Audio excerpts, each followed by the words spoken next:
Sa liblib na kabundukan ng Costa Rica, isang helicopter ang bumaba sa isang research team na pinamumunuan ni Dr. Michael Morbius sa bakana ng isang madilim na kuweba.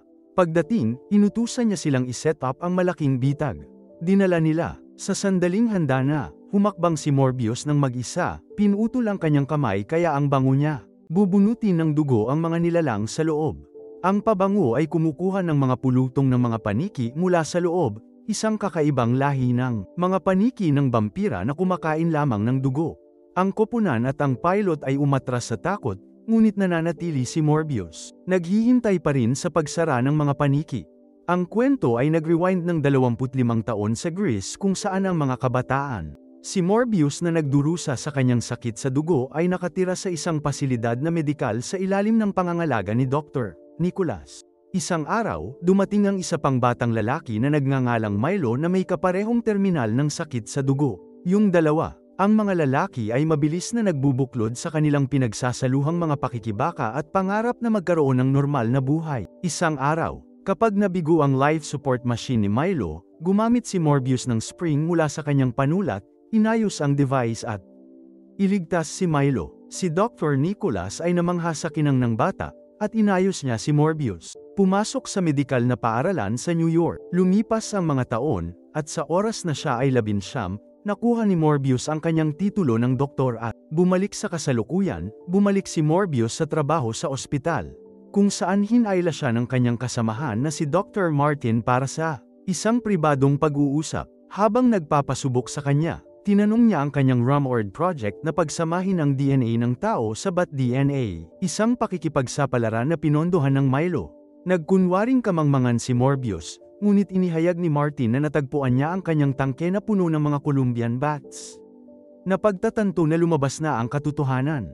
Ipinaliwanag ni Morbius na ang mga paniki na ito ay ang tanging mga mamal na nabubuhay lamang sa dugo, at ang buhay na ito ay naglalaman ng mga enzyme na maaaring may hawak ng susi sa pagpapagaling ng kanyang sakit. Binalaan siya ni Martin tungkol sa mga etikal na panganib ng naturang eksperimento, ngunit si Morbius ay nagpatuloy. Siya, nag-inject ng lab rat ng kanyang experimental serum, ngunit namatay ang hayop. Bago siya makapagmuni-muni sa pagkabigo, ang isang pasyente ay dumanas ng isang seizure, at siya at si Martin ay sumugod sa kanyang tabi, na nag-udyok sa isang coma upang maiwasan isang stroke. Nang bumalik si Martin sa lab, nagulat siya nang makitang buhay ang dating patay na daga at gumagalaw na patunay na gumagana ang serum. Nakipagkita siya kay Milo para ibahagi ang kanyang tagumpay, dahil ang eksperimento ay labag sa batas. Iginiit niya na dapat nilang gawin ang pagsubok ng tao sa internasyonal na tubig. Milo, sabik na sumang-ayon na pondohan ito, desperado para sa isang lunas sa kanyang sarili. Makalipas ang mga araw, isang border ship na malayo sa baybayin Morbius ay lumilikha ng isang mas advanced na swero. Direkta itong itinurok ni Martin sa kanyang gulugad at mga strap.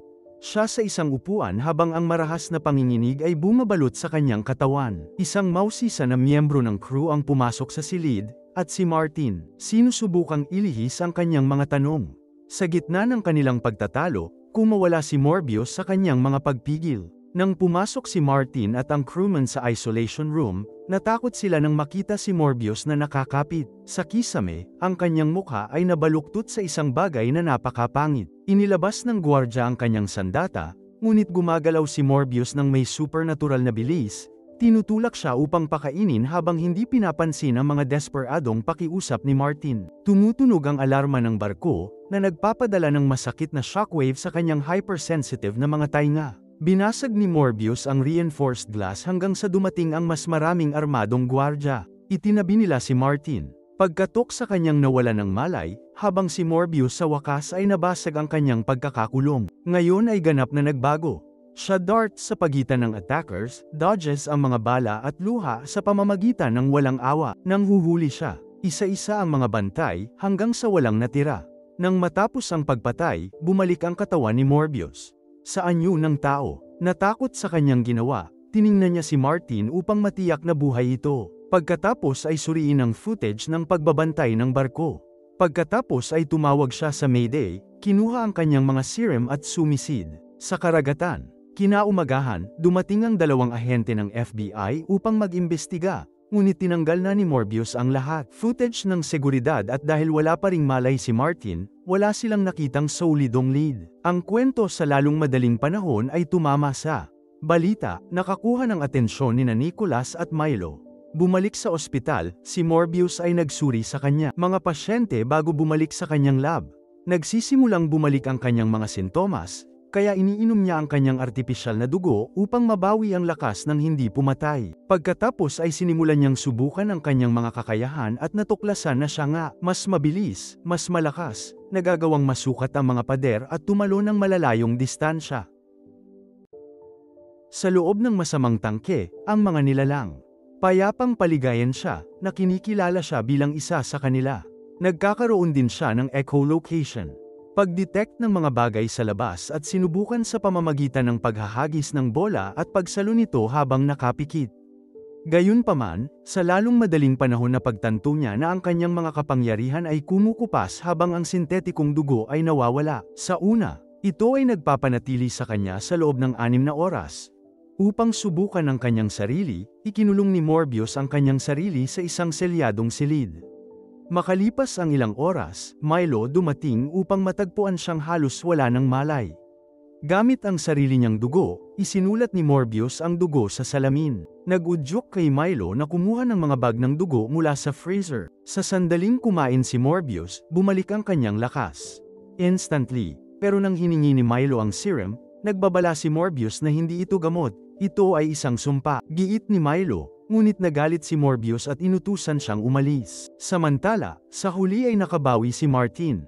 Kamalayan lamang upang harapin ang mga ahente ng FBI na nagpapakita sa kanya ng mga nakakakilabot na larawan ng mga bangkay. Nakabawi sa barko. Si Martin, gayunpaman, ay nagpapanggap na wala siyang naaalala tungkol sa gabing iyon. Nang gabi ring yun, napansin ng isang nurse na nagtatrabaho ng huli sa ospital ang mga ilaw na hindi natural na kumikislap. Nagmamadali siyang dumaan sa mga koridor, ngunit bago siya makatakas, isang vampira na nilalang ang tumambang at pumatay sa kanya. Kinaumagahan, nang matuklasan ang kanyang katawan, si Morbius ay nagulat din sa kanya. Mga kasamahan, nagsimulang mag-alinlangan sa kanyang sarili, iniisip kung maaaring siya ang pumatay ng hindi namamalayan. Nagmamadali siyang pumunta sa lab, kumuha ng ilang bag ng artipisyal na dugo at umalis. Sa kanyang paglabas, hinarang siya ng mga ahente ng FBI, tinanong siya tungkol sa kanyang mga eksperimento at kamakailang sunod-sunod na pagkamatay. Nang tangkain nilang arestuhin siya, madaling madaig sila ni Morbius gamit ang kanyang mga galaw na higit sa tao. Nakarating siya sa rooftop ng ospital, kung saan napansin niya ang daloy ng hangin mula sa unit ng AC, mas malakas ang pakiramdam kaysa sa karaniwan bago niya masubukan ang pagtuklas na ito. Kinukulong siya ng mga ahente, at sa wakas ay dalhin siya sa kustodiya. Sa Manhattan Detention Center, pinahihintulutang manatili si Morbius. Kanyang mga tala, doon, kinakalkula niya nang may lumalaking pangamba na ang kanyang pagitan ng pagpapakain ay umikli. At ngayon ay nangangailangan siya ng dugo tuwing 4 na oras sa halip na 6. Hindi nagtagal, binisita siya ni Milo, at iniabot sa kanya ang isang pakete ng dugo. Ngunit nang umalis si Milo, napansin ni Morbius na naiwan ni Milo ang kanyang tungkod. At napagtanto na kinuha ni Milo ang swero para sa kanyang sarili at siya ang pumatay sa nurse. Galit na galit, ininom ni Morbius ang pagbabago ng dugo at lumabas sa kanyang selda sa pamamagitan ng bintana. Pagkatapos ay ginamit niya ang kanyang echolocation upang kunin ang boses ni Milo habang inaatake niya ang isang nagbebenta ng pahayagan. Karera niyang harapin ang dati niyang kaibigan. Tinawag siyang halimaw, ngunit iginiit ni Milo na nakalaya na ito. Gawin nila ang anumang gusto nila. Ang dalawa ay marahas na nag-aaway, naghagisan sa mga kalsada hanggang bumagsak sila sa isang subway station.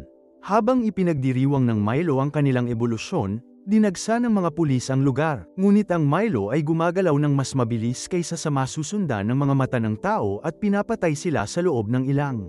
Ang balita tungkol sa paghahayag ay nakarating kay Nicholas, na humarap kay Milo, na nagmamakaawa sa kanya na itigil ang mga pagpatay. Gayunpaman, mapait na inakusahan ni Milo si Nicholas na pinapaboran si Morbius sa buong buhay niya.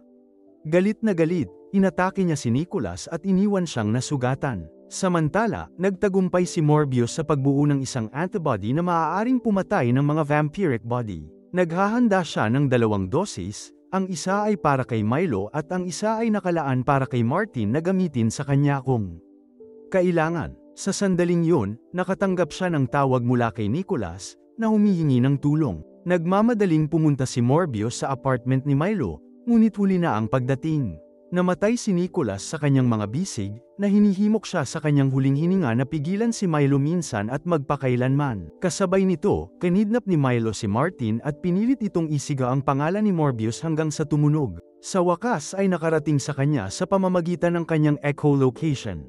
Sinusubaybayan ang boses sa buong lungsod, tumawid si Morbius sa buong lungsod at hindi nagtagal ay nakarating sa rooftop kung saan nakahiga si Martin na duguan, na sugatan ng Milo. Halos hindi makapagsalita, hinimok ni Martin si Morbius na inumin ang kanyang dugo, na nais na ang kanyang kamatayan ay magsilbi. Layunin, ngunit sa halip na pakainin, si Morbius ay sumandal at hinalikan siya. Isang patak ng sarili niyang dugo.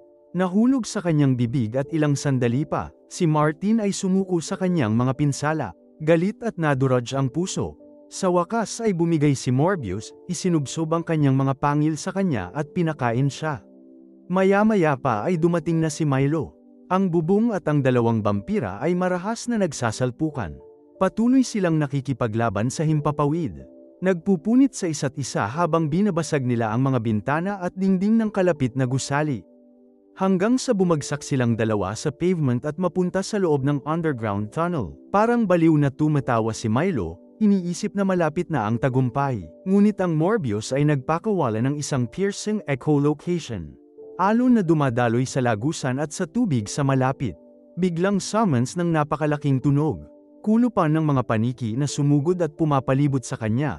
Itinaas ang kanyang nanghihinang katawan pabalik sa kanyang mga paa. Nang hamampas si Milo gamit ang isang metal na pamalo para tapusin ang laban, inutusan ni Morbius ang mga paniki na lampasan siya, at hawakan siya sa pwesto. Sa pagkuha ng kanyang pagkakataon, itinurok ni Morbius ang antibody serum sa Milo. Gumagana agad ang serum at bumalik si Milo sa kanyang anyo bilang tao. Sa kanyang mga huling sandali, tumingin siya kay Morbius nang may panghihinayang at bamulong ng paumanhin bago mamatay sa kanyang mga bisig. Malapit nang dumating ang mga pulis at ahente ng FBI sa eksena, ngunit bago sila makakilos, nawala si Morbius. Sa dilim, dinala paitaas ng kayag ng mga paniki. Pagbalik sa rooftop, biglang si Martin. Namumungay, ang kanyang mga mata ay pamipikit na nagpapakitang siya mismo ay naging vampira.